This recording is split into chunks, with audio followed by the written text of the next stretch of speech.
बात करेंगे छत्तीसगढ़ की, जहां मतगणना के एक दिन पहले छत्तीसगढ़ बीजेपी के तमाम दिग्गज नेता पहुंचेंगे। केंद्रीय नेता प्रदेश प्रभारी ओम माथुर और केंद्रीय मंत्री मनसुख मंडाविया 2 दिसंबर को रायपुर पहुंचेंगे, क्योंकि 3 दिसंबर को मतगणना होनी है और ऐसे में 2 दिसंबर को जो नेता हैं, केंद्रीय नेता हैं, वो छत्तीसगढ़ पहुंचेंगे। नतीजों के बाद बीजेपी अब आगे की रणनीति तैयार करेगी। एकात्म परिसर में वॉर रूम बनाया गया है और इस वॉर रूम के जरिए पल पल की खबर बीजेपी के आलाकमान तक पहुंचेगी। बीजेपी ने अभी तक अपनी इसको लेकर अपनी रणनीति बनाई है और इसी के तहत अब इस पर पूरा काम किया जाएगा। तो बता दें कि 2 दिसंबर को दिग्गज नेता यहां पर पहुंचेंगे। एकात्म परिसर में बनाए जा रहे वॉर रूम से पल पल की खबर जो है, पल पल की जो खबर है वो उस पर नजर रखी जाएगी। तो मतगणना को लेकर अब बीजेपी की रणनीति को लेकर कांग्रेस ने तंज कसा है। कांग्रेस संचार विभाग सुशीलानंद शुक्ला ने कहा कि बीजेपी मुगालते पालकर बैठी है, वो सरकार बनाने जा रही है। बीजेपी 2.5 के अंक तक मुश्किल से पहुंचेगी।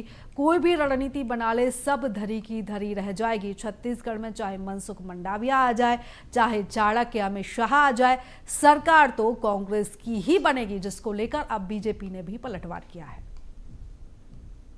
देखिए, भारतीय जनता पार्टी मुगालता पाल के बैठी है कि छत्तीसगढ़ में सरकार बनाई जा रही है, जबकि जमीनी हकीकत यह है कि छत्तीसगढ़ में भारतीय जनता पार्टी 2.5 के अंक तक बमुश्किल से पहुंचेगी। कोई भी रणनीति बना ले, कुछ भी कर लें, भारतीय जनता पार्टी के सिर्फ उतने ही विधायक जीत रहे हैं जितना कि सरकार बनाने के लिए उन्हें उसके दुगने तिगने की और जरूरत होगी। तो ऐसे में उनकी सारी रणनीति धरी की धरी रह जाने वाली है।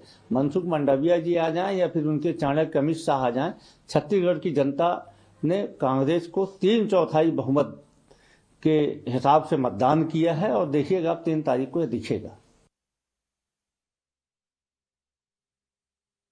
देखिए, 3 महीने से लगभग मंडाविया जी और माथुर जी डोर टू डोर गए हैं और खुशी मनाने का अवसर आया तो वह आए भी ना क्या। छत्तीसगढ़ में कांग्रेस को इसमें भी दर्द होने लगा है। हम सरकार बनाने जा रहे हैं, सरकार 2/3 बहुमत से सरकार बनेगी, शपथ ग्रहण लेगा हमारा मुख्यमंत्री।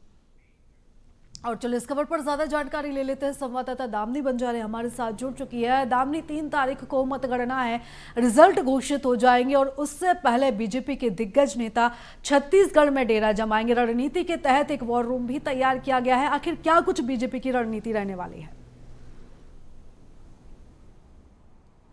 देखिए, आपको बता दें, छत्तीसगढ़ में चुनाव संपन्न होने के बाद जो बीजेपी के दिग्गजों के दौरे का सिलसिला था वो थमसा गया था और जिसके बाद फिर अन्य राज्य जहां पर चुनाव होने थे वहां के चुनावी कमान संभालते जो है बीजेपी के दिग्गज नजर आए थे।